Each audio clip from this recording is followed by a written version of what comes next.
자기 자리에 다 계신 거 보고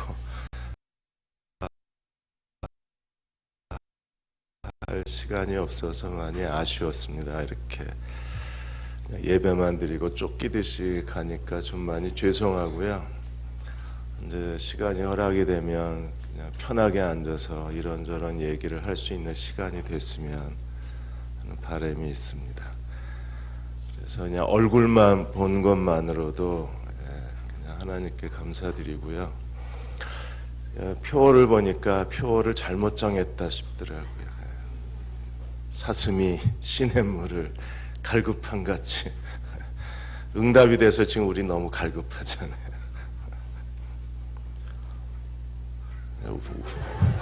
웃자고 한 얘기인데 표를 잘 정하셨다고.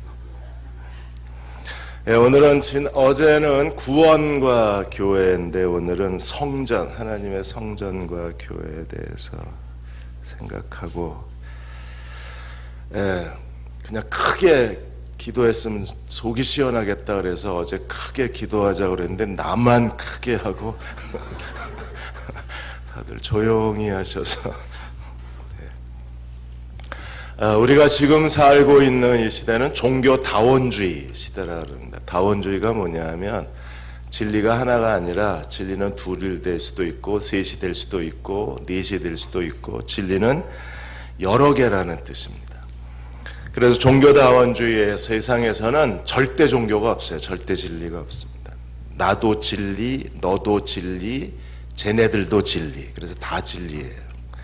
다원주의가 크게 두 가지로 나뉘면, 하나는 단원적 다원주의가 있어요. 그건 종교는 여러 가지인데 정상은 하나라는 겁니다. 그래서 기독교가 올라가는 정상도 하나고 힌두교가 올라가는 정상도 하나고 그리고 저 아프리카의 토속 종교가 올라가는 정상도 하나예요. 그래서 모든 정상이 하나이기 때문에 모든 종교에 다 구원이 있다.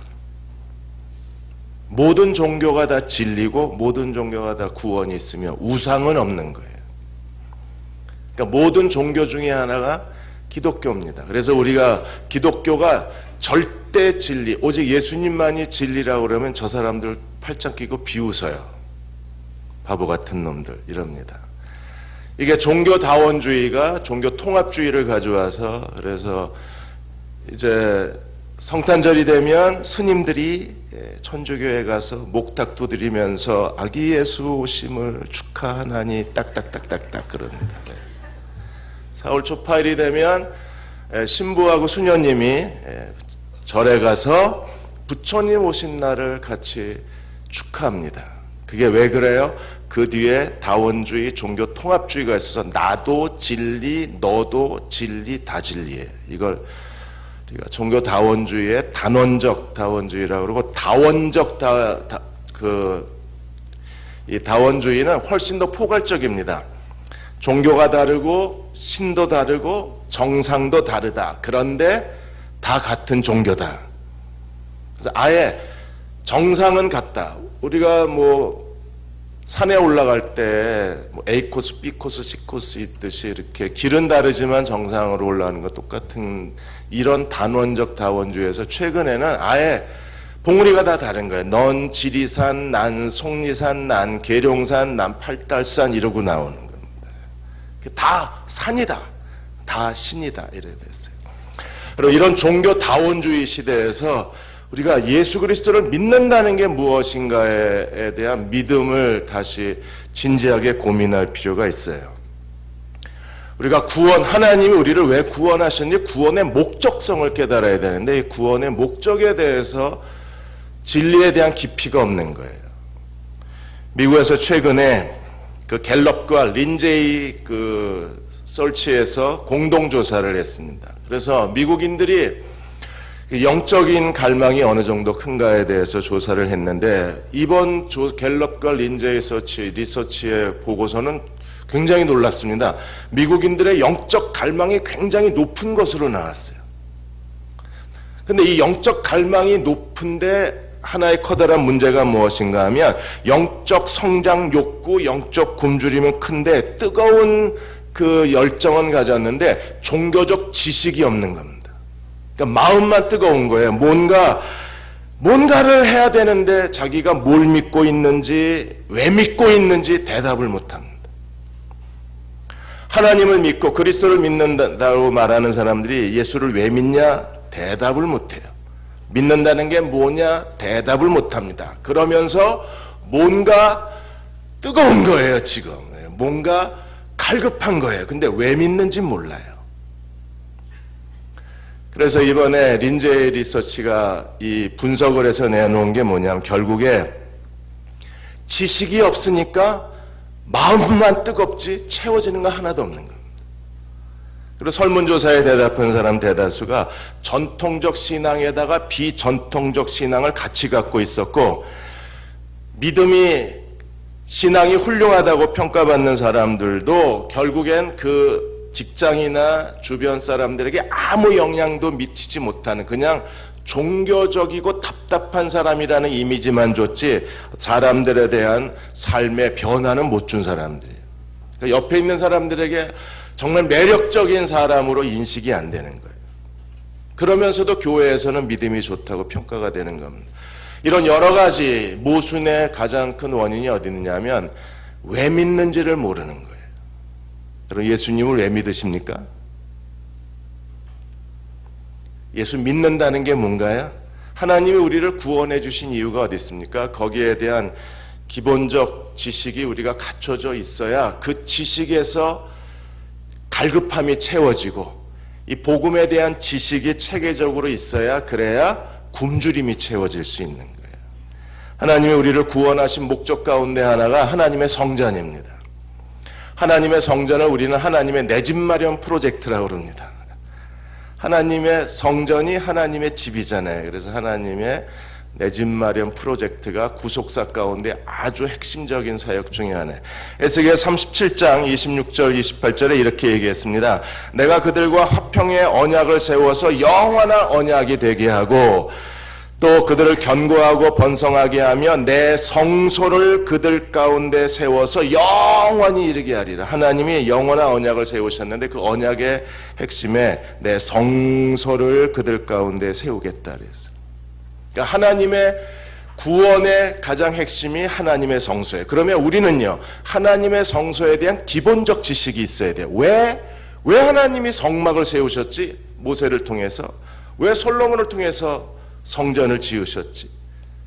그럼 오늘 이 시대의 성전은 어디 가버렸지? 이게 성전인가요? 이거 성전 아닙니다. 그러면 오늘 이 시대의 성전은 어떻게 됐지? 이 성전에 대한 기본적 지식이 있어야 되는 거예요. 그래서 에스겔 선지자를 통해서 내 성소를 그 가운데 세워 이스라엘 백성들 가운데에 내 성소를 세워 영원히 이르게 하리니 내 처소가 그들 가운데 있을 것이며 나는 그들이 하나님이 되고 그들은 내 백성이 되리라. 하나님이 우리의 하나님이 되시고 우리가 그분의 백성이 되는데 이 하나님의 나라, 하나님의 통치의 가장 중요한 언약의 핵심이 하나님의 성전이에요. 성전이 있어야 하나님은 나의 하나님이 되시고 성전이 있어야 우리는 그분의 백성이 되는 거예요. 그래서 28절에 내 성소가 영원토록 그들 가운데 있으리니 내가 이스라엘을 거룩하게 하는 여호와인 줄 열국이 알지어다. 하나님의 성전이 있어야 그래야 하나님의 통치가 가능하다는 거예요. 오늘 에베소 2장 12절에서 22절까지 성전에 대한 새로운 신학적 개념을 우리에게 주고 있는데 우리가 이걸 알고 가야 그래야 예수 믿는다는 것에 대한 올바른 지식을 갖게 되고 그 지식이 우리 믿음에 세워지면 영적인 굶주림이 채워질 수 있어요. 우리는 우리의 갈망이 채워지는 걸 경험할 수 있어요. 어느 엄마가 아이를 데리고 서점에 가서 엄마가 필요한 책을 이것저것 사고 이제 아이한테 너 뭐 필요한 책 있으면 사 그랬습니다. 그랬더니 애가 한참을 돌아다니더니 올바른 자녀 교육 이 책을 사는 거예요. 엄마가 놀래가지고 너 그거 왜 사? 알아야 될 거 아니야. 뭘 엄마가 날 제대로 잘 키우는지 알아야지 내가. 그래서 올바른 자녀 교육. 여러분 알아야죠. 하나님의 성전에 대한 복음적 지식이 있어야 목사가 나를 제대로 잘 가르치는지 알아야 될 거 아니에요. 근데 우리는 너무 착해. 착해도 진짜 착해요.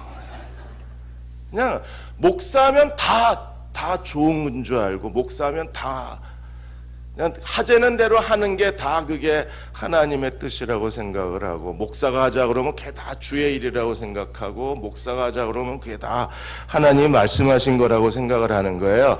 그래서 올바른 자녀교육 책을 좀 사셔야 돼요. 여러분도 5살짜리도 사는데 우리도 사야지.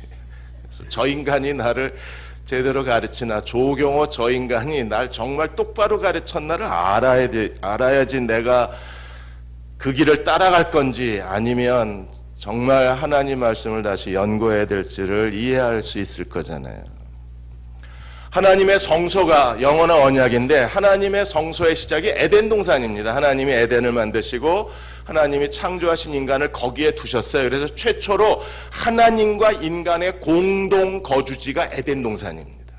거기에 하나님이 인간과 같이 사신 거예요. 그런데 어떤 일이 벌어졌습니까? 인간이 선악과를 먹고 에덴 동산에서 추방을 당했습니다. 그리고 하나님이 불화용검으로 에덴 동산을 두르시고 영원히 인간의 출입을 금지시켜 놓으셨어요. 이제는 에덴 동산에 비자 발급이 아무도 안 돼요. 다 추방을 당한 겁니다. 이제 하나님이 인간과 더불어서 같이 거할 수 있는 하나님의 거주지가 상실이 된 겁니다. 그래서 하나님이 모세를 통해서 출애굽하시자마자 시내산에서 제일 먼저 하신 게 뭐예요? 성막부터 지으셨어요. 왜? 이게 내 집 마련입니다. 성막이 있어야 하나님이 자기 백성과 함께 거주하시고, 하나님이 자기 백성과 함께 거주하셔야 하나님 나라가 되고, 그래야 하나님 백성이 되는 겁니다. 그래서 이스라엘 백성이 가나안 땅 가기 전에 출애굽하자마자 시내산에 머물러서 9개월 동안 하나님께서 모세를 통해서 보여주시는 대로 성막을 지으셨잖아요. 이 모세의 성막이 300년 동안 이스라엘 역사를 이끌어가는 겁니다.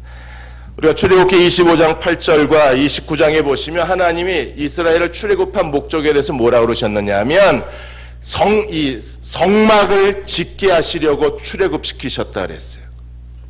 무슨 말입니까? 내가 너희와 같이 거주하겠다는 거예요. 같이 살겠다. 하나님이 같이 산다. 이게 바로 임마누엘이잖아요. 예수님의 이름이 뭐였어요? 예수 그리고 임마누엘이었습니다.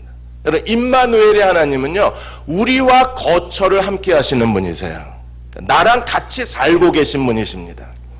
그래서 하나님이 출애굽한 이스라엘 백성을 제일 먼저 모세를 통해서 성막을 짓게 하시고, 이 성막이 300년 동안 구약의 역사를 이끌어가요.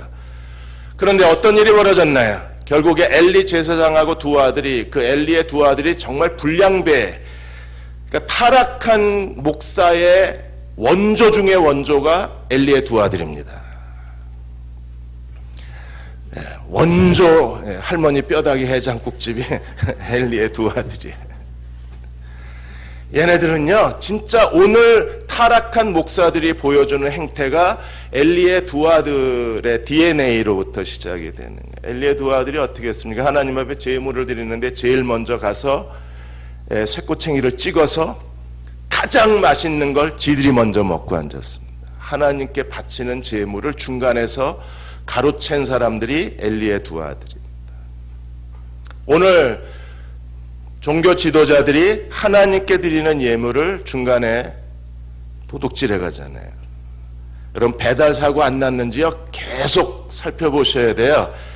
이게 국세청에다 얘기해가지고 내가 하나님께 드린 게 배달 사고가 안 났는가를 항상 체크하셔야지. 이게 중간에 배달 사고가 많이 나요. 얘네들이 먼저 찍어서 먼저 먹고 앉았습니다. 자기네들이 만든 백종원의 소스를 찍어가지고 지들이 먼저 먹고 앉았어요. 어떤 일이 벌어졌어요? 하나님의 성막에서 수종드는 여자하고 동침한 사건이 일어나요. 그러니까 돈, 섹스, 권력, 이런 것들이 지금 엘리의 두 아들에게 일어난 일이잖아요. 그래서 하나님이 한쪽에서는 사무엘 선지자를 준비하시면서 블레셋과의 전쟁이 일어나자 이 사람들이 하나님의 법궤, 언약궤를 가지고 전쟁을 하다가 어떤 일이 벌어집니까? 언약궤를 뺏겨요. 그리고 실로의 성막은 불타버립니다. 그래서 하나님이 다시 하나님의 집이 불타버렸어요. 오늘 대구시장이 불탔는데 하나님의 성막이 불타버렸어요. 그러니까 하나님이 또 집 없는 신세, 홈리스가 되신 거예요. 하나님의 언약궤는요, 성막이 있어야 언약궤가 지성소에 놓이는데 다 불타버렸으니까 할 수 없이 기랏 여아림 오벳 에돔의 집에 다윗이 그 성막 언약궤를 예루살렘으로 가져오기까지 하나님은요, 집 없는 서름, 홈리스가 되셔서 오벳 에돔의 집에 거기서 월세방으로 계신 거예요. 그래도 하나님이 복을 주셨잖아요. 그리고 나중에 이제 솔로몬이 돌로 하나님의 성전을 짓고 솔로몬이 성전을 지었을 때 하나님의 쉐키나 영광의 구름이 임하고 하나님은 이제 다시 영구히 거하시는 하나님의 집을 갖게 되신 거예요. 그때 쉐키나 영광의 구름이 임하면서 하나님의 다시 하나님의 언약이 완성이 된 겁니다. 그래서 하나님은 그들의 하나님이 되시고 이스라엘 하나님의 백성이 된 거예요. 이렇게 왔는데 결국에 이스라엘이 계속 우상 숭배하다가 하나님께서 어떻게 하셨어요? 예루살렘을 BC 586년에 바빌로니아 군대에 의해서 완전히 폐허가 되어버렸습니다. 그러니까 하나님이 스스로 하나님의 성전을 버린 거예요. 그래서 하나님은 다시 홈리스 신세가 되셨어요. 그리고 70년 바벨론 그 치욕의 포로 기간을 거치고 70년이 찼을 때 다시 이스라엘이 와서 지은 성전이 제2의 성전 수룹바벨 성전입니다. 여러분 바벨론 역사를 그 포로 역사를 보면 70년이 아니에요. 그런데 왜 바벨론 70년이라고 그러냐면 예루살렘 성전이 불타서 멸망한 날과 수룹바벨 성전을 바친 날이 딱 70년입니다. 성전에서 성전까지가 70년이에요. 그러다가 이 수룹바벨 성전이 예수님 당시에 헤롯 성전이 되어서 헤롯 성전이 46년 동안 짓고 있었잖아요. 돌로 화강암으로 정말 으리으리하게 이태리의 모든 건축가들, 프랑스 건축사들 다 불러다가 새롭게 디자인해서 정말 웅장한 하나님의 성전을 짓고 있었는데 예수님이 요한복음 2장에서 그 성전을 보시고 예수님이 뭐라고 그러셨어요? 다 얼어버려. 내가 사흘 만에 짓겠다 그랬어요. 사람들이 놀래잖아요. 46년을 지었는데 3일 만에 짓겠다 그랬습니다. 예수님이요, 돌로 만든 성전의 이 구약적 개념을 어디로 가져오셨어요? 자기 육체로 가져오셔서 자기 육체가 하나님의 성전, 새로운 하나님의 성전 시대를 예수께서 선언하신 거예요. 이제는요, 사람이 돌로 만든 성전에 하나님이 계시는 게 아니라 이제 어디 계세요? 육체로 되신 성전에 계신 거예요. 이게 예수께서 십자가에 죽으시고 부활하심으로 말미암아 하나님의 성전이, 돌로 만든 성전은요, 나중에 로마의 군대에 의해서 완전히 다 폐허가 돼버리고 지금 남아있는 저 성전은요, 성전 벽 일부만 남아있는 거예요. 거기에 지금도 카파를 쓴 유대인 랍비들이 그냥 온몸을 흔들면서 율법을 외우면서 이 사람들이 뭐예요? 성전을 다시 달라고 합니다. 유대인들은요, 성전이 없으면 버림받은 민족이기 때문에 그래서 그 예루살렘 성벽에서 지금 보셨죠? TV 뉴스에서 이러고 기도하는 거. 이미 성전 시대가 바뀌었는데 모르는 거예요. 새 언약의 시대가 돼서 이제는 예수님의 육체가 성전이 되겠습니다. 그리고 예수님만 육체가 성전이 된 게 아니라 우리가 구원받고 성령이 내주하시는 우리가 살아있는 하나님의 걸어다니는 성전이 된 거예요. 그래서 고린도전서 3장 16절에 너희가 하나님의 성전인 것과 성령이 너희 안에 거하시는 걸 알지 못하느냐. 하나님의 성전이 거룩하니 너희도 거룩할지어다. 우리가 예수님의 육체가 하나님의 성전일 뿐 아니라 우리 이 몸뚱이가, 우리의 육체가 하나님의 성전이 된 거예요. 내가 하나님의 성전입니다. 그리고 더 놀라운 사실은요, 예수 그리스도의 몸인 교회, 예수님의 육체, 우리가 그리스도 안에서 함께 그리스도의 성령 안에서 그리스도의 몸의 지체가 되었는데 우리가 그리스도의 몸을 이루는 지체가 되어서 예수 그리스도의 몸, 예수 그리스도의 육체로서의 교회가 하나님의 성전이 되는 거예요. 그러니까 하나님의 성전은 지금 살아있고 하나님의 성전은 지금 움직이고 하나님의 성전은 숨쉬고 하나님의 성전은 지금 하나님 앞에서 살아있는 인격체로 하나님 앞에 있는 거예요. 우리 안에 하나님이 거하시는 겁니다. 그래서 하나님의 성전에서 가장 중요한 신학적 사상이 육체 사상이에요. 예수님의 육체가 성전이고 우리 육체가 성전이고 예수 그리스도의 몸으로서의 교회가 하나님의 성전이 되는 겁니다. 이걸 또 사탄이 도둑질해 가지고 지금 현대인들의 가장 중요한 삶의 이데올로기가 무엇입니까? 몸. 너도 나도 건강하자고. 건강 프로그램이 그냥 TV 화면을 가득 채우고 사람들이 뭐 무슨 음식에 무슨 효소가 들어있고 어떤 음식에 그걸 우리가 왜 알아야 돼? 계속 그 얘기 뭐 몸신이 나오고 무슨 뭐 하긴 뭐 대통령께서도 아름다운 몸을 위하셔서 뭐 태반 주사, 뭐 백옥 주사, 뭐 신데렐라 주사. 대통령 미인대에 나가시나 봐요. 이게 비웃을 수 없는 게 대부분의 우리들의 삶의 모든 관심이 어디 있어요? 건강한 몸, 아름다운 몸. 그래서 운동 중독증에 걸려서 지금 50대 남자들의 기본 패션은요. 등산복 패션. 아웃도어 패션. 기본 패션이잖아요. 아내가 거울만 보면 두려워지는 남편이 있습니다. 거울만 보면 마누라가 꼭 질문을 해요. 여보, 나 몇 살처럼 보여? 정신 차리고 똑바로 대답을 해야지. 잘못 대답하면 이제 며칠 동안 생고생을 해야 되니 정신 바짝 차리고. 남편이 대답을 했습니다. 아주 지혜로운 아이디어를 냈어요. 피부는 22살 같고 주름살은 18살처럼 하나도 없고 몸매는 20대고 당신은 정말 멋져 이랬습니다. 그러자 아내가 한박 웃음을 웃더니 남편을 포옹을 해줬습니다. 뒤돌아서서 남편이 이렇게 말합니다. 그거 다 더하면 너야.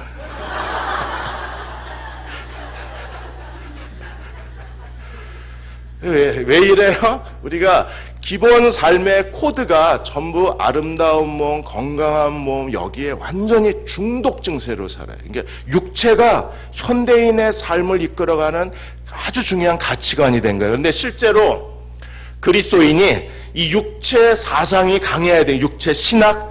예수 그리스도의 육체가 하나님의 성전이라고 선언하셨을 때 구원받은 우리가 성령이 내주하시면서 우리가 살아있는 하나님의 성전이 되고 우리가 예수 그리스도의 이름으로 모였을 때 우리가 함께 모인 이 공동체가 하나님의 거하시는 성전이라는 사실을 기억해야 돼요.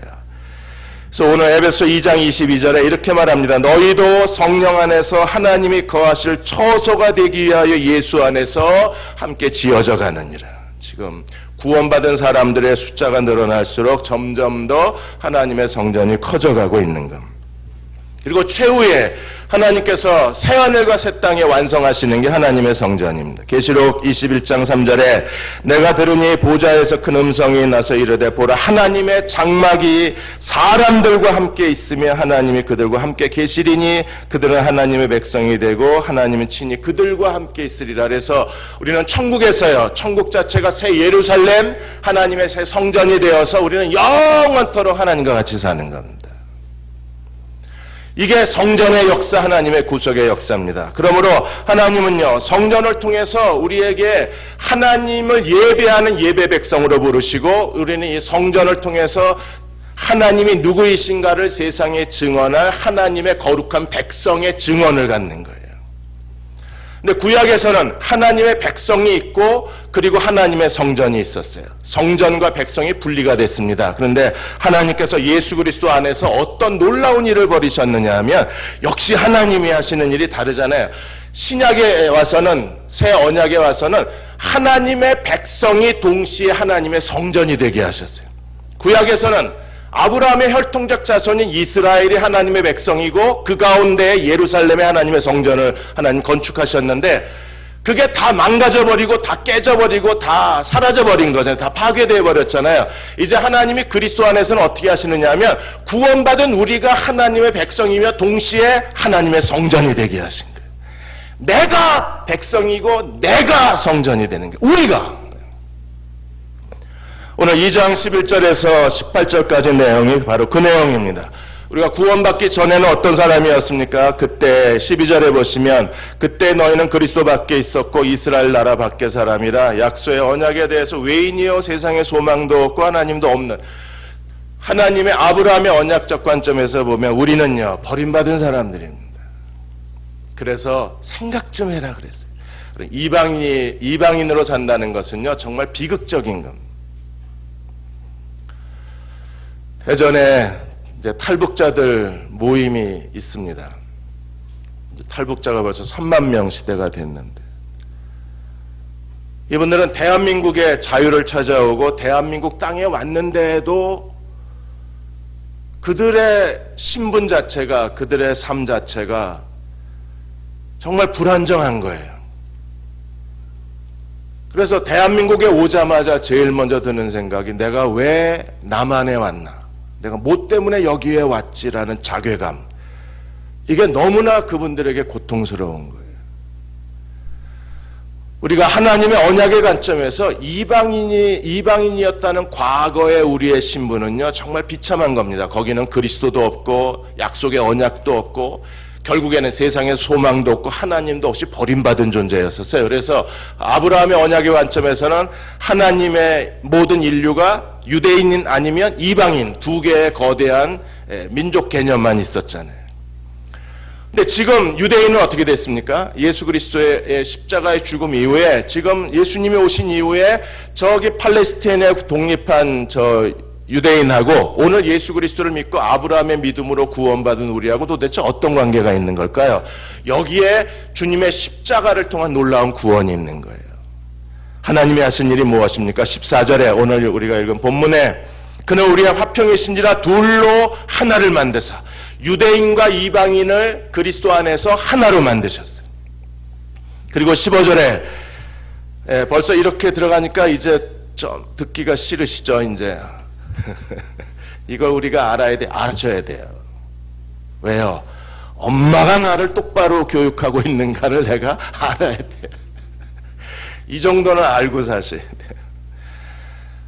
하나님께서 예수 그리스도로 말미암아 둘을 하나로 만드셨어요. 그리고 15절에 그 하나는 한 세 사람을 만드셨어요. F.F. 브루스가 이 한 세 사람은 예수 그리스도의 몸인 교회라고 그랬습니다. 그리고 좀 더 클로즈업 하니까 16절에 실제로 그 모습이 드러나죠. 이 십자가로 이 둘을 한 몸으로 만드셨다. 무슨 말이에요? 예수 그리스도의 십자가가 이방인과 유대인을 하나의 새로운 민족으로 만드셨다는 겁니다. 유대인이 실패해서 구원이 이방인으로 넘어온 게 아니었어요. 그래서 크리스토퍼 라이트 박사는 하나님 플랜 A를 갖고 계셨는데 플랜 A가 유대인이었다. 유대인이 실패하자 하나님 플랜 B로 옮기셔서 이방인의 구원 시대를 여셨다. 아니요, 이게 아닙니다. 플랜 B는 하나님이 유대인과 이방인을 예수 그리스도의 십자가로 하나님의 새로운 민족, 하나님의 새로운 공동체를 만들어내시고 하나님의 백성을 창조해내신 것이 예수 그리스도의 십자가라는 거예요.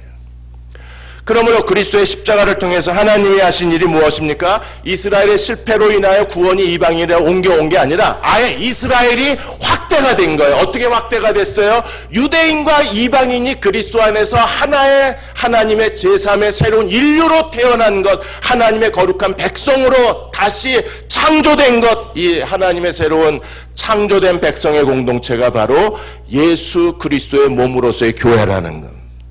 교회는요 확대된 이스라엘이에요. 유대인이 이미 그리스도 안에서 우리 그리스도의 몸으로서의 교회 안에 들어와 있는 겁니다. 하나님이 이스라엘을 교회로 대체하는 게 아니라 교회 안에 이스라엘이 들어와 있는 거예요. 이방인이 들어와 있고. 그러므로 교회는요 하나님의 새로운 언약의 백성입니다. 우리가 하나님의 언약의 백성이고 동시에 우리가 하나님이 거하시는 하나님의 성전이 되는 거예요. 그래서 하나님은 아주 빅 패밀리, 아주 큰 가족을 만드셨는데 예수 그리스도의 십자가의 그 피로, 십자가의 화평으로 유대인과 이방인 사이에 가로막힌 담을 다 헐어버리시고 유대인과 이방인 사이에 막혀있는 걸 다 무너뜨리시고 모든 것을 유대인과 이방인을 그리스도 안에서 하나의 새로운 백성으로 만드신 것이 바로 예수님의 십자가의 사역인 거예요. 우리가 주님의 십자가를 의지하고 주님의 십자가를 자랑하는 사람들은요, 이 주님의 십자가가 다 녹여버린 거예요. 예전에 유대인들이 이방인은 어떻게 대했습니까? 이방인들하고 길에서 인사만 해도 집에 가서 손 씻었어요. 이방인을 만지기만 해도 시체 만진 것처럼 집 밖에 나가서 일주일 동안 정결 예식을 치러했어요. 정말 이방인들을 시체나 개, 돼지처럼 생각을 했잖아요. 유대인과 이방인은요, 하나가 될 수 없는 그런 관계였는데, 그런데 예수님의 십자가가 이 증오의 벽을 허물고 중간에 가로막힌 담을 예수님이 자기 죽음으로 이걸 다 무너뜨리시고 두 민족을, 유대인과 이방인을 하나님의 새로운 민족으로 만드신 게 십자가의 화평의 사역인 거예요. 우리가 주님을 믿는다고 말하면서 다른 사람과 더불어 화목하지 못한다면 그건 잘못된 겁니다. 그러니까 십자가의 피의 화목이 크리소스톰이 말한 것처럼 은과 납을 녹여서 금을 만들어내듯이, 여러분 물리 배워서 다 아시겠지만 은과 납은 도저히 하나가, 거기 계명활성제를 넣으면 모를까, 은과 납은 도저히 하나가 될 수 없어요.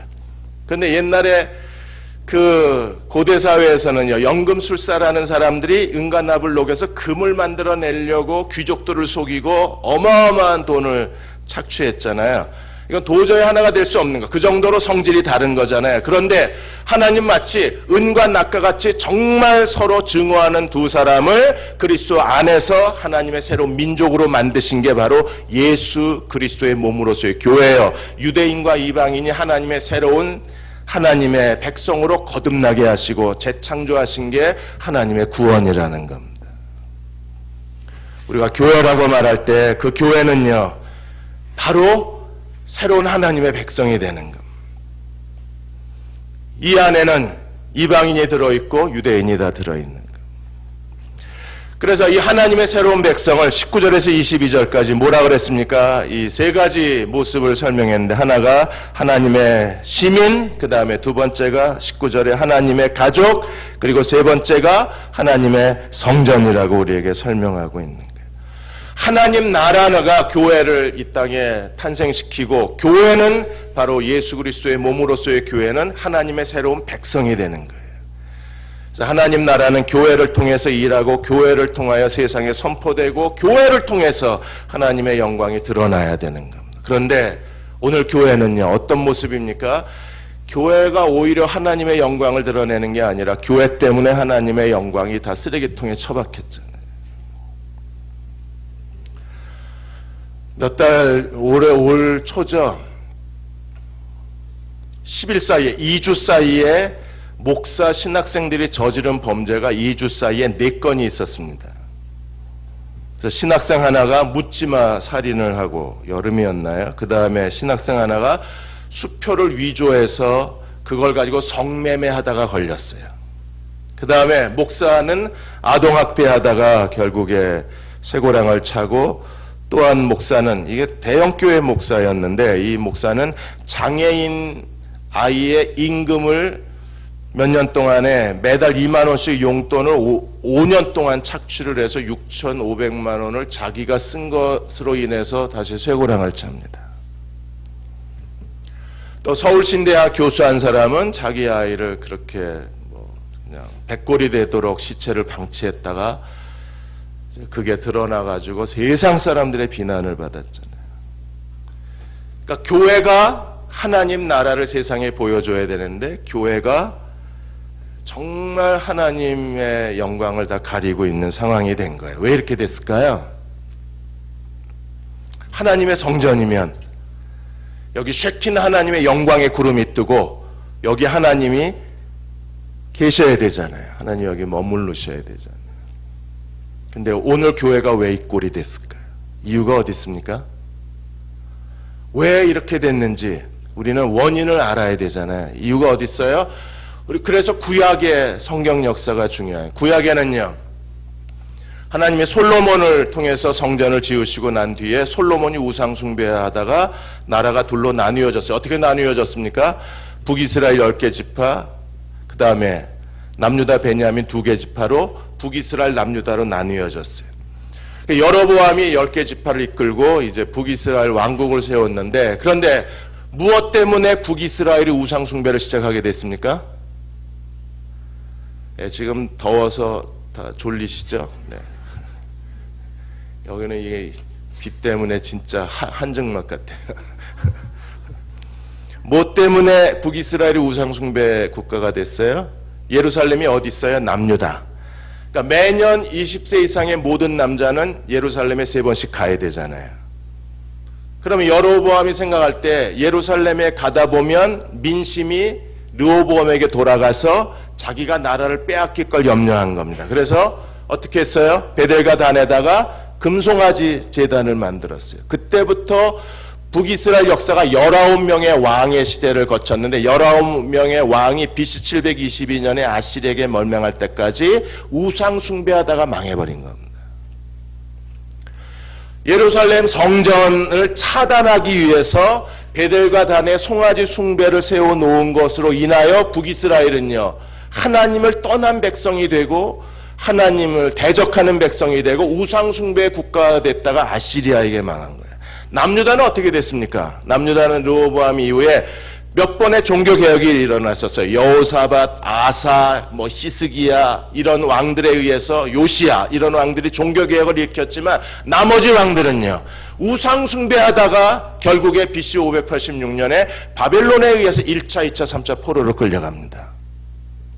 결국에 왕으로 인해서, 하나님의 세워놓으신 인간 왕으로 인해서 북이스라엘은 우상숭배 국가로 끝나고 남유다도 인간 왕의 하나님을 걸고 우상숭배하다가 결국에 예루살렘 성전이 다 무너져버리고 성벽이 불타버리고 하나님의 언약궤는 땅속에 파묻혀버리고 예루살렘은요, 모든 민족의 비난받고 모든 민족의 비웃음거리가 돼버린 겁니다. 뭐가 문제예요? 인간 권세가 문제입니다. 신약에 와서 다시 하나님이 더 영광스럽게 인격적인 하나님의 성전을 세워놓았어요. 인격적인 성전이면 훨씬 더 생명력이 있고, 인격적 그 성전은 훨씬 더 에너지가 강하고, 인격적 성전은 더 하나님의 영광을 드러내야 되는데, 여전히 오늘 예수 그리스도로 말미암아 세워진, 이 시대에 세워진 하나님의 새로운 백성, 하나님의 새로운 새 예루살렘, 지금도 건축되어져 가는 이 예루살렘 성전은요, 하나님의 성전은 여전히 세상 사람들의 비웃음거리가 됩니다. 뭐가 문제가 있어요? 담임 목사에게 문제가 있는 거예요. 구약의 성전이 왕으로 인해서 파괴되었다면 신약의 교회는요, 목사 때문에 망가지는 거예요. 정말 그런가? 하나님 나라 비밀이라는 책에 최근에 스칸 맥나이트가 이 책을 써서 이 하나님 나라 비밀에 대해서 얘기했는데, 이 하나님 나라의 비밀의 핵심이 뭐냐 하면 킹십, 하나님의 왕권입니다. 하나님이 왕이셔야 돼요. 하나님이 다스리고 통치하셔야 됩니다. 왜? 성전의 개념이 뭐예요? 나는 너희 하나님이 되고 너희는 내 백성이 되리라. 하나님이 다스리겠다는 거잖아요. 어디서? 너희와 함께. 하늘에서 통치하시는 게 아니라 너희 가운데 내가 같이 있어서 내가 너희를 통치하리라잖아요. 그런데 플랜 A가 하나님이 왕이 되시는 거였는데, 아담에서 사무엘 시대까지는 플랜 A예요. 하나님이 왕이셨어요. 그런데 이스라엘이 인간 왕을 요구했잖아요. 그래서 하나님이 사무엘을 통해서 뭐라고 그러셨습니까? 야, 너를 버리는 게 아니라 나를 버려서 이스라엘 왕이 되지 못하게 한다. 그래서 인간 왕 시대가 열립니다. 이게 플랜 B입니다. 인간 왕이 다스리는 시대는 결국에 실패로 끝나잖아요. 북이스라엘로 실패하고 남유다도 실패했습니다. 북이스라엘 19명의 왕이 실패하고 남유다는 20명의 왕이 실패한 겁니다. 그래서 하나님이 수정된 플랜 A를 다시 회복하신 거예요. 그게 예수 그리스도의 십자가의 죽음과 부활입니다.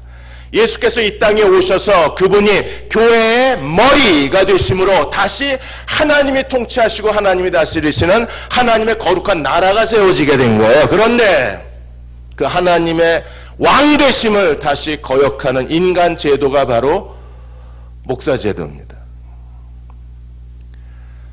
표정이 이제 뭐지 쟤는? 왜? 뭐 얘기하자는 거지? 뭐 얘기하자는지 얘기하겠습니다. 닐 콜이 교회 3.0에 대한 책을 썼습니다. 1.0 시대는 초대교회입니다. 2.0은 AD 313년에 콘스탄티누스 황제 때 기독교가 국교가 되면서 이제 중세 천주교가 시대가 돼. 이때 교황의 시대입니다. 교황 한 사람이 하나님의 대리자가 되어서 교황을 통해서 천주교 시대가 열린 거예요. 인간 권세 시대입니다. 이 인간 권세가 정부와 교회가 하나가 되어서 막강한 권력을 행사했습니다. 그러다가 종교개혁이 일어났는데 종교개혁이 이 인간 권세 제도를 완전히 벗어나서 하나님의 통치의 제도를 세우지 못하고 마틴 루터가 종교개혁을 했는데 3.0 새로운 버전의 교회를 만들어낸 게 아니라 2.1을 만들어냈어요. 그건 뭐예요? 믿음으로 말미암은 칭의만 교리만 회복했지 제도는 교황제도가 그대로 교회 안에 들어온 겁니다. 이 교황제도를 그대로 흉내낸 게 담임 목사 제도라는 거예요. 오늘 한국교회뿐 아니라 전 세계적으로 교회가 이렇게 비참하게 흔들리는 가장 큰 이유 중에 하나가 과연 교회의 머리가 예수 그리스도이신가 아니면 담임 목사인가? 담임 목사가 교회의 머리입니까? 예수님이 교회의 머리십니까? 다 대답은 그렇게 해요. 근데 실제로 우리의 신앙생활은요, 전부 담임 목사 중심, 담임 목사의 권위, 담임 목사 숭배주의에 빠져. 이게 제 얘기가 아니라 릴콜이 지적하고 많은 교회 성장학자들이 지적하는 내용이 결국에 교회가 다시 복음으로 돌아가려면 우리가 기본적인 문제부터 해결해야 된다. 그게 바로 구약의 성전을 파괴한 건 왕들이었어요. 신약의 예수 그리스도의 성전을 무너뜨리는 건 바로 또 다른 왕을 흉내낸 또 다른 작은 왕들, 담임 목사 제도라는 겁니다. 저도 정말 동의하기 어렵습니다. 왜요? 담임 목사로 평생을 살았으니까. 내가 나를 거부하라는 소리에 이 이론은 그럼 우리 뭐 하자고? 격렬한 토론이 몇 개월 동안 지속이 됐습니다. 정말 피튀기는 토론이 벌어졌었어요. tuk자사자하고 서로 신학적 이론과 교회사적 증거들을 대고 성경을 들이대고 몇 날 밤을 새우면서 멱살을 잡듯이 우리가 토론을 했습니다. 결국에는 구약의 실패가 지금 신약에서 그대로 지금 현대 기독교 안에 재현이 되고 있는 거예요. 우리가 이 문제를 논하지 않으면 교회 개혁, 그거는 버전 1.1에서 2.2, 2.3으로 가는 거지 교회 3.0이 되는 게 아니에요. 3.0은요 유기적 교회입니다. 예수 그리스도의 몸으로서의 교회입니다. 하나님의 성전이 되는 겁니다. 우리가. 그래서 하나님이 통치하시는 거예요. 왜요? 성전에 뭐가 있어요? 언약궤 위에 하나님의 보좌가 있잖아요. 보좌에 누가 계셔야 돼요? 담임 목사가 앉아있는 게 아니라 하나님이 앉아 계셔야죠. 예수 그리스도의 머리, 그분의 주권. 그래서 지금 우리가 이 문제를 어떻게 해결해야 되는가가 정말 이 시대의 실제적인 고민이 되는 거예요. 버전 3.0의 교회 시대를 열려면 근본적으로 담임 목사 제도가 올바른가에 대한 질문부터 해야 되기 때문에 그렇습니다. 여러분, 수원 영통에 삼성전자 아침 출근할 때 거기 교통 통제하시는 분 8명이 있습니다. 그 중에 7명이 개척교회 목사입니다. 시급 7,000원입니다. 그 중에 한 목사님은 교인이 1명 있습니다. 그 1명은 사랑하는 아내입니다. 목회를 해야 되기 때문에 그래서 할 수 없이 이중직을 하는 거예요. 새벽 기도 끝나면 교통통제복 옷을 갈아입고 3시간, 4시간 일을 하고 그리고 집으로 돌아. 이렇게 해서 3시간 일하고 한 달 버는 돈이 40만 원, 45만 원 정도. 그러면 쌀값은 해결이 된대요. 또 한쪽에서는요, 백화점에서 여자 종업원을 1시간 동안 무릎을 꿇리고 갑질을 해댄 여자가 있었습니다. 이 여자는 1년에 그 백화점에서 VVIP가 되어서 뭐 1,000만 원인가 뭐 수천만 원, 1,000만 원이 아니구나. 오, 돈도 많네. 수천만 원어치 옷을 사는 여자입니다. 그런데 옷을 4상자를 샀어요. 4상자를 사서 지하에다 내려놓고 차에 태우려고 했는데 이게 다른 옷가게 옷하고 상자가 바뀐 거예요. 그건 줄 알고 목사 아들이 갖고 갔는데 이게 옆집 걸 가져가서 옆집에서 경찰에 고소를 해버렸어요. 누가 상자 가져갔으니까. 그래서 CCTV 분석하고 찾아갔더니 그 아들이 가져간 거예요. 실수한 거죠. 근데 그것 때문에 자기를 망신시켰다고 이 여자가 백화점에 찾아가서 그 옷가게 점원을 1시간 동안 무릎을 꿇리고 갑질을 해댔습니다. 이 여자가 서울의 모 대형교회 담임 목사입니다. 내가 그랬잖아요. 그 중간에 쇠사슬 콱 찍어서 빼먹는 사람들이 있다니까.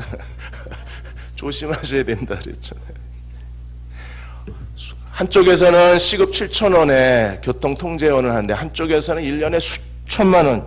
여러분 신문기사에 제가 붙인 게 아니라 수천만 원씩 옷을 사는 VVIP.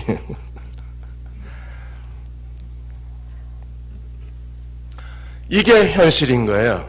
그런데 우리는요, 계속 지금까지 처음부터 본 게 담임 목사 제도였고 지금까지 보고 있는 게 담임 목사였기 때문에 우리는요, 담임 목사에 계속 중독되어 있는 거예요.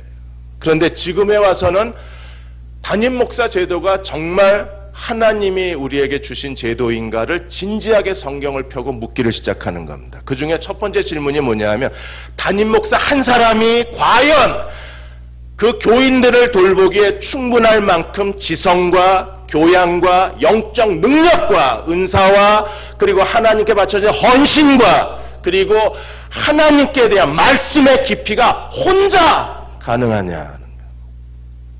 불가능합니다. 제가 목회하면 할수록 이건 불가능하다. 제가 아무리 헌신을 하고 아무리 금식하고 아무리 하나님 앞에 내 자신을 드려도 결국에 내 자신의 한계를 넘어갈 수는 없는. 그러면 교인들은요, 한계 밖의 상황은 전혀 교인들이 공급을 못 받는 겁니다. 여러분 스콧 포스트마라는 러시아 작가가 우리가 원하는 목사에 대해서 10가지를 얘기했어요. 우리는 이런 목회자를 원한다. 베스트 10. 첫째로 선교 차원에서 교회를 분리 개척하는 교회. 이건 우리가 잘하는 겁니다. 형제교회는 뭐 이거는 뭐 눈 감고도 할 수 있는. 얼떨결에도 우리 하잖아요. 하는 동안에 또 하나 생겼어. 이건 진짜 우리의 최고의 능력이 이거예요. 그 다음에 두 번째, 교인을 진정으로 사랑하는 목회자. 여러분 정말 여러분 사랑한다고 생각하십니까? 세 번째, 하나님과의 관계를 통해서 목양하는 목사. 몇 명이나 있을까요? 네 번째, 겸손하게 배우고 배운 만큼 가르치는 목회자. 다섯 번째, 이념과 논리에 얽매이지 않고 순수하게 목회하는 진실성. 여섯 번째, 사람보다 하나님을 기쁘시게. 일곱 번째, 명성보다 개인의 묵상을 추구하는 목회자. 여덟 번째, 개인과 사회에 관하여 복음의 통전성을 추구하는 목회자. 아홉 번째, 목회를 위하여 가족을 희생시키지 않는 목사.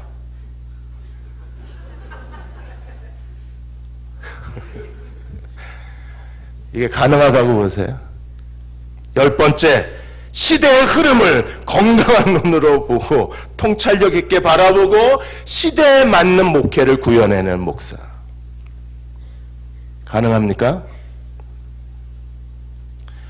목사 하나가, 이게 담임 목사라는 한 사람이 그 교회 성도들, 물론 교회가 작을 때에는 충분히 가능성이 있습니다. 근데 중형교회 이상으로 넘어갔을 때 목사 하나가 모든 교인들에게 이런 영적 공급이 가능할까? 200명 미만의 교회에서는요, 목사 한 사람의 리더십으로 충분히 그 교회에 성공적인 목양을 하고 성경적인 목양을 해낼 수 있습니다. 정말 사랑으로 목양할 수 있습니다. 그런데 그 숫자가 넘어갔을 때 사랑으로 목회한다? 가능할까요? 스콧 포스트만은요, 워스트 10도 얘기했습니다. 이런 목사는 절대 평생에 만나지 않는 게 좋다. 첫째가 교회를 성공의 도구로 생각하는 목사. 어디서나 볼 수 있습니다. 두 번째, 그래서 하나님 자리에 앉아있는 목사. 지가 하나님인 줄 압니다. 깊은 묵상보다 카리스마 리더십을 가지고 교인들을 죽이겠다고 협박하는 목사들이에요. 건드리지 마! 니들 저주받아! 이런 사람들이 전부 지가 무슨 왕인 줄 아는 겁니다. 공동체, 하나님의 공동체를 세우기보다는요, 자기 왕국을 세우는데 정신이 없는 목사. 만일에 우리가 정말 실수해서 이런 목사를 만나면 그 잃어버린 시간은 누가 보상해 줄 수 있는데요. 최근에는 담임 목사 제도를 우리가 정식으로 진지하게 논의를 해서 저도 이걸 지금 실험적으로 해보려고 그러는데 대화가 잘 안 돼서 못하고 있습니다. 정말 이거 해보고 싶은 게 뭐냐면 마태복음 23장 8절에서 10절까지 주님이 분명히 이렇게 말씀하셨어요. 너희는 랍비라 칭함받지 말라. 너희 선생은 하나요. 너희는 다 형제라. 그냥 우린 형제예요. 그냥 직책이 목사일 뿐입니다. 그 다음에 9절에 땅에 있는 자를 아버지라 하지 말라. 너희 아버지는 한 분이시니 곧 하늘에 계신 이시니라. 천주교에서는 신부님을 뭐라 그래요? Father, 아버지라고 부릅니다. 그런데 아버지는 하늘에 계시다 그랬어요. 그 다음에 10절 또한 너희는 지도자라 칭함을 받지 말라. 지도자는 한 분이시니 곧 그리스도시다.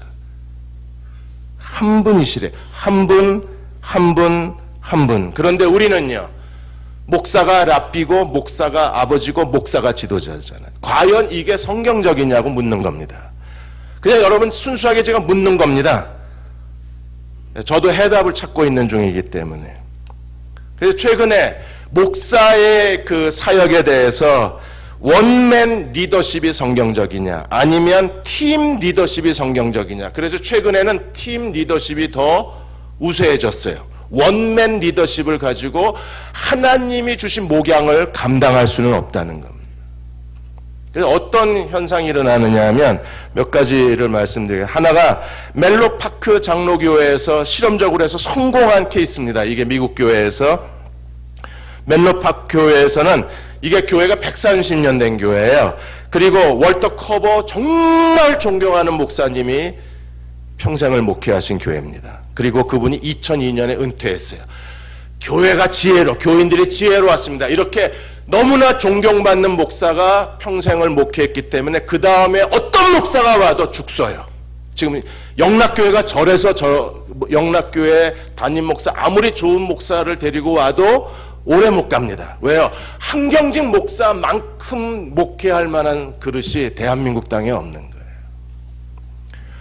그러니까 한경직 목사를 쳐다보고 지금 담임 당회장을 쳐다보았을 때 교인들은요, 거기 불만과 원불교 신자가 되는 거예요. 원망과 불평과 저게 목사야 갑자기 교만해지기를 시작하는 거예요. 그러니까 정말 힘든 거예요. 그런데 이 맨로팍 교회는요, 정말 지혜롭게 월터 커버 그 다음 후임자가 이 이미지 위에 올라설 수 있을까? 없다. 그럼 우리는 어떻게 해야 되느냐? 팀 리더십으로 간다. 그래서 목사의 두 개의 축을 세웠어요. 하나는 교회의 행정, 또 하나는 교회의 교육. 그래서 교육 목사, 행정 목사 두 목사가 양대 축으로 되고 교회의 모든 행정을 평신도 리더십이 맡아요. 그래서 목사 설교가 혼자 하는 게 아니라 이 두 개의 교육 목사, 행정 목사가 각각 설교의 20%, 30%를 담당하고 나머지 7명의 목사들이 팀 리더십의 목사들이 돌아가면서 설교를 나머지 절반을 이 목사가 감당을 합니다. 그러니까 교인들은요, 어느 한 목사의 일방적인 설교에 그 세뇌당하는 게 아니라 각 목사님들이 줄 수 있는 메시지의 다양성을 접하면서 교회가 성공적으로 지금 성장해 가는 거예요. 130년의 역사를 가지고 월터 커버 목사가 사임을 한 뒤에도 이 교회는 정말 성공하는 교회 중에 하나입니다. 그러니까 담임 목사 제도만 없었지 목사가 교육 행정을 담당하고 7명의 목사가 팀이 되어서 교회 전체 설교, 교회 행정, 교회 교육, 교회의 모든 프로그램을 이 9명의 목사가 전체적으로 이끌어가는 거예요. 이 교회의 등록 교인이 5,500명이에요. 근데 너무나 건강하고 정말 하나님의 거룩한 그 예배를 드려보신 한국인 목사님이 그 예배가 정말 하나님의 임재가 느껴진다 그랬어요. 또 하나가 한국에 산울교회가 있습니다. 산울교회는 조누가 전도사가 이 산울교회를 시작한 담임 목사가 없어요. 물론 대부분의 일은 조누가 그 전도사가 다 합니다. 그런데 자기가 3주 설교하고 주일날 한 번은 집사들 중에, 평신도 집사 중에 설교 은사가 있는 사람들이 설교를 하고 같이 사역을 합니다. 그리고 교회의 모든 그 행정은 평신도 운영위원회에서 맡습니다. 그리고 교회의 나머지 부서들이 다 있잖아요. 주일학교, 학생부, 청년부는 다 누가 맡느냐 하면 자원 사역자들이 맡아요. 여러분, 주님의 교회 이재철 목사님, 그 목사님도 여기 자원 사역자 중에 한 사람이 되어서 이재철 목사님이 중고등부를 가르친 적이 있습니다.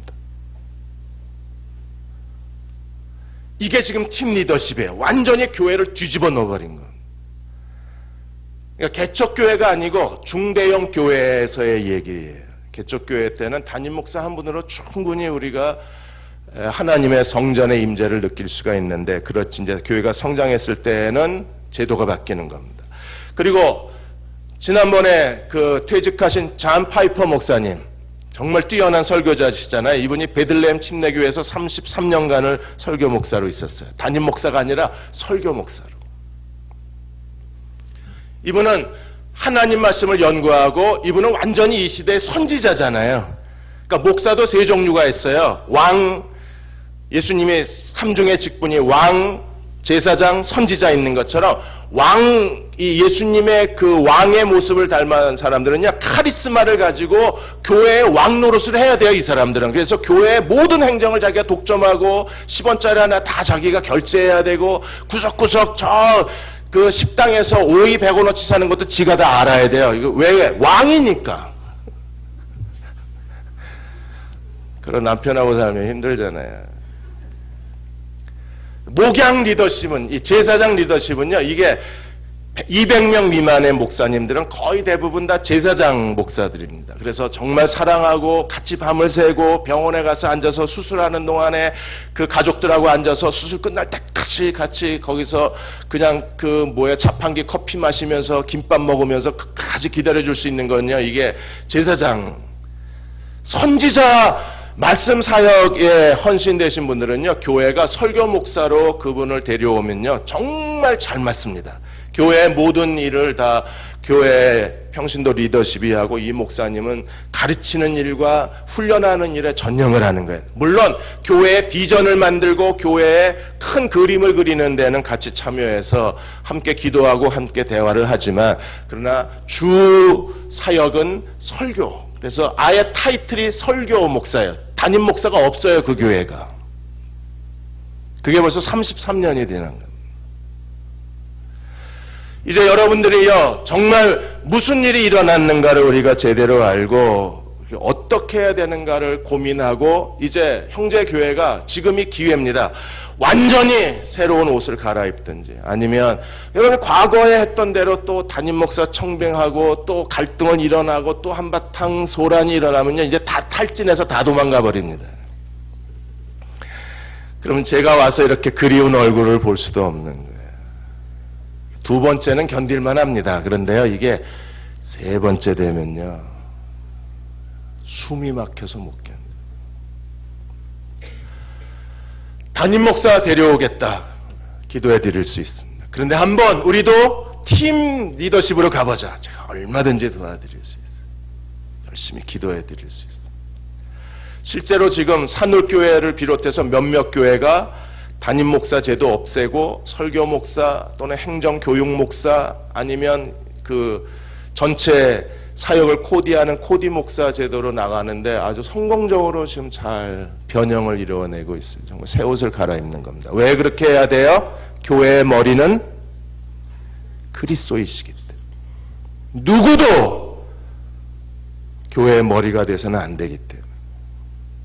오직 그리스도만이 교회의 머리가 되시게 되면, 그때 우리는요, 그분을 통해서 정말 세상 사람들이 가슴 뛰게 할 수 있는 교회를 보여줄 수 있어요.